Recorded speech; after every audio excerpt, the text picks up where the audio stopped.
Jogou, brilhou. Meu nome é Alvin, seja bem-vindo à Retrospectiva Camisa 10.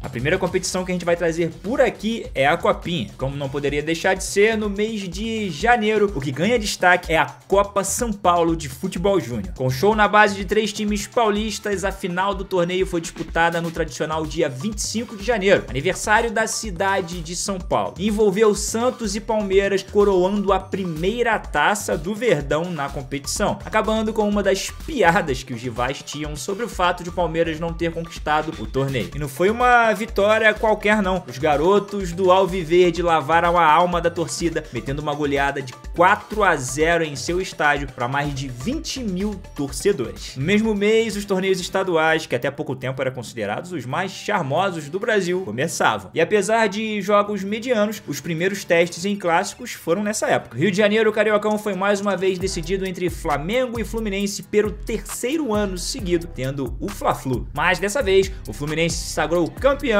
e com autoridade. Vitória na primeira partida por 2-0 e empate no jogo seguinte por 1-1 fizeram o Rio se pintar em 3 cores pela 32ª vez, derrotando o favorito rubro-negro. Já em São Paulo, outra vez se enfrentaram Palmeiras e São Paulo na decisão, repetindo 2021, onde o tricolor havia levado a melhor. Na primeira partida da decisão, vitória do São Paulo por 3-1 em sua casa e pulga atrás da orelha do Porto. Mas a desconfiança deu lugar à alegria poucos dias depois. O Palmeiras goleou o São Paulo por 4-0 em casa e se sagrou campeão paulista pela 24ª vez em sua história. Em Minas Gerais, a hegemonia reinou. Depois de um 2021 mágico, o Atlético Mineiro reafirmou sua força e conquistou o tricampeonato mineiro, tendo derrotado o Cruzeiro em jogo único por 3-1. No Nordeste, na Copa do Nordeste, na final entre Sport e Fortaleza, o primeiro jogo ficou em 1-1 e o segundo com a vitória do Fortaleza, dando o segundo título da competição para o clube. E hoje a gente pode dizer que a Copa do Nordeste é uma das mais bonitas do Brasil. Por fim, no Rio Grande do Sul, o Grêmio, mesmo rebaixado para a Série B, provou a sua força e empurrou mais um ano de fila para o rival Internacional, eliminado por eles nas semifinais. O adversário da final foi o Ipiranga, que perdeu tanto em Erechim quanto em Porto Alegre. O Grêmio se tornou pentacampeão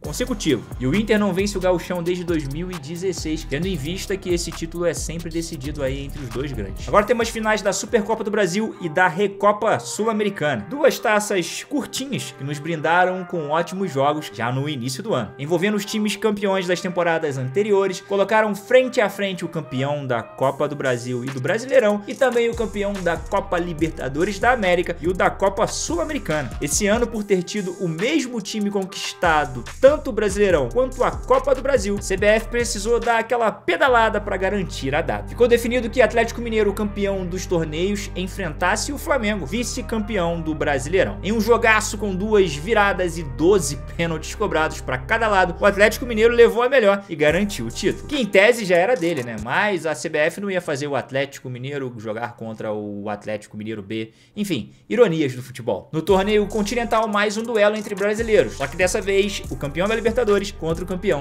da Sul-Americana. Coube ao Palmeiras e Atlético Paranaense decidirem o super campeão da Recopa Comembol. E em 2 partidas, o Verdão acabou levando a melhor. Após vencer em sua arena por 2-0, o Palmeiras conseguiu cozinhar o Furacão, chegou a estar perdendo no final do segundo tempo, mas no apagar das luzes empatou o jogo e garantiu o título com placar de 2-2. Um título aí a menos na lista dos que faltavam para Abel, mas não era o último do ano não. Depois desse início de ano que ferveu, finalmente estavam abertos os calendários para os inícios do Campeonato Brasileiro da Série A e também da Série B. O Brasileirão da Série A chegou com 3 grandes favoritos ao título: Palmeiras, Atlético Mineiro e o Flamengo. Para muitos, o título ficaria entre esses 3 times e realmente foi o que aconteceu. Mas a gente tem aqui espaço para destacar algumas ótimas campanhas que rolaram nesse Brasileirão. Mas vamos começar com quem realmente importa, né? O campeão, que terá seu nome lembrado eternamente pelo brilhante campeonato que fez. E esse time foi o Palmeiras. Com um aproveitamento incrível e alternando Brasileirão e Libertadores em boa parte do ciclo, o Palmeiras fez por merecer e conquistou o Brasileirão de 2022 com uma ótima margem. Abel Ferreira conseguiu colocar na galeria o último título que faltava em sua passagem pelo Palmeiras. Destaque para Dudu, Rafael Veiga, Rony, Gustavo Scarpa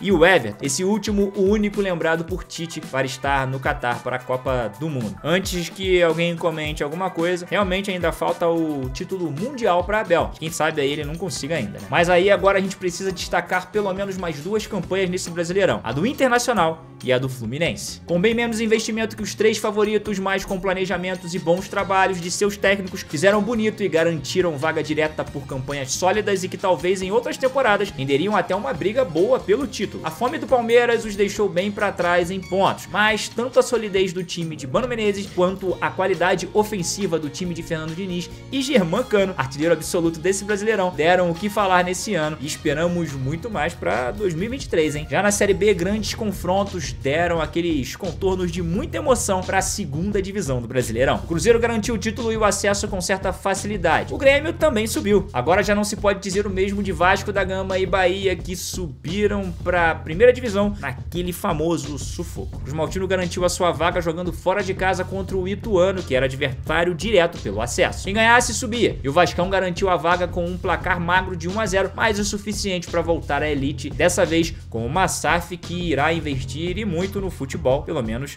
na promessa. Agora é hora de falar de Copa Libertadores e de Copa do Brasil. Normalmente poderíamos separar na retrospectiva a história dessas duas Copas, até mesmo porque são Copas totalmente diferentes. Uma Copa Nacional e a outra Copa Intercontinental. Porém, o time do Flamengo foi tão dominante, tanto em uma quanto em outra, que acaba ficando quase impossível não emendar nenhum detalhe e acabar entrando na história de uma dentro da outra por causa do rubro-negro carioca. Diferente do que foi feito em 2021, quando o Flamengo priorizou tanto as Copas quanto o Brasileirão, nesse ano o time da Gávea fez uma escolha muito clara: jogar com vontade os torneios da Copa e deixar o Campeonato Brasileiro lá em segundo plano. E o resultado disso foi evidente. O Flamengo terminou o Brasileirão em quinto colocado, a pior colocação do rubro-negro desde 2017. Mas aí veio, talvez podemos dizer assim, a recompensa disso, que foram mais 2 canecos garantidos dentro da sala de troféus. Na Libertadores, o Flamengo conseguiu a incrível marca de 12 vitórias e um empate em 13 jogos, com aproveitamento quase impecável. O Flamengo ergueu o Libertadores pela terceira vez em sua história, tendo estado em 3 finais nos últimos 4 anos. O jogo do título foi contra o Atlético Paranaense, que mostrou muita garra em toda a competição, mas não conseguiu anular o forte time carioca. Destaque também para Gabriel Barbosa, autor de 4 gols em 3 finais de Libertadores, que mesmo com um feito incrível, não conseguiu entrar na lista de Tite para o Mundial do Catar. Mas tirando o camisa 9, os outros 3 destaques do Flamengo conseguiram ir para a Copa do Mundo. Os brasileiros Everton Ribeiro e Pedro e o uruguaio Arrascaeta desfilaram seu futebol para o mundo todo ver. Pela Copa do Brasil, o time do Flamengo de Copas aí também mostrou estar acima de qualquer crítica que poderia vir para o clube. O rubro-negro eliminou os gigantes Atlético Mineiro, Atlético Paranaense e São Paulo, e vencendo nos pênaltis contra o Corinthians seu 4º título da Copa Milionária. Tivemos muita emoção também nos torneios na Europa, com destaque para as decisões do campeonato italiano e o da Premier League. Na Inglaterra, o Manchester City garantiu o título marcando 3 gols em 10 minutos e virando a partida para cima do Aston Villa na final. Caso perdesse, veria o Liverpool levar a taça. Na Itália, o Milan voltou a vencer a Série A após vencer a partida final por 3-0 contra o Sassuolo, com destaque para Giroud, autor de 2 gols, e Rafael Leão deu 2 assistências. Faziam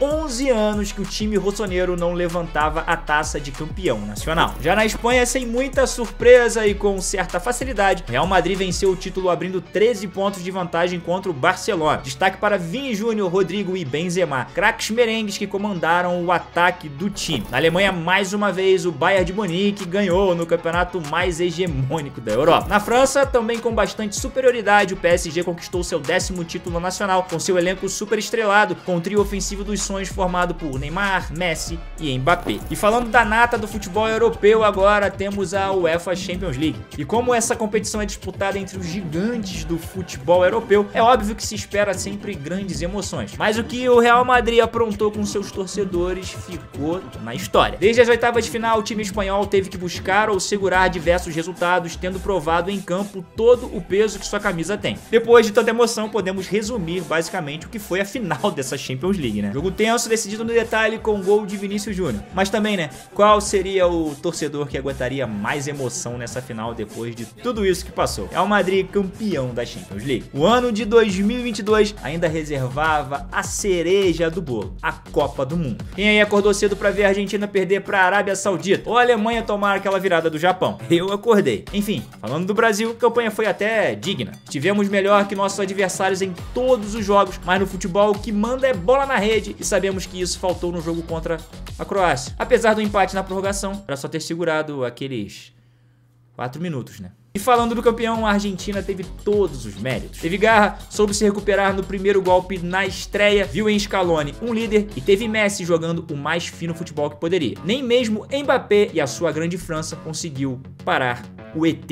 E na loteria dos pênaltis ganhou aquele que Deus queria mais que fosse o vencedor. Enfim, Messi tem a sua Copa do Mundo e entra na mesma prateleira de Maradona na história da seleção argentina. Agora Messi pode até falar que é melhor do que Edilson Capetinha, que falou que Messi só podia ser melhor que ele depois de ganhasse uma Copa. E o Messi, pra jogar mais do que eu, tem que ser campeão mundial. Você jogou mais com o Messi? Eu joguei. Então, Edilson, já era, né? 2023 já está chegando e tem muita coisa pra acontecer no futebol. Eu e toda a nossa equipe aqui do Camisa 10 agradecemos a você pela constante presença aqui em nosso canal. A gente deseja pra todos vocês um ótimo ano novo e que 2023 seja muito melhor do que 2022 pra você e pra sua família. Ó, meu nome é Alvin e já que você assistiu até aqui, deixa o seu like e até 2023. Valeu!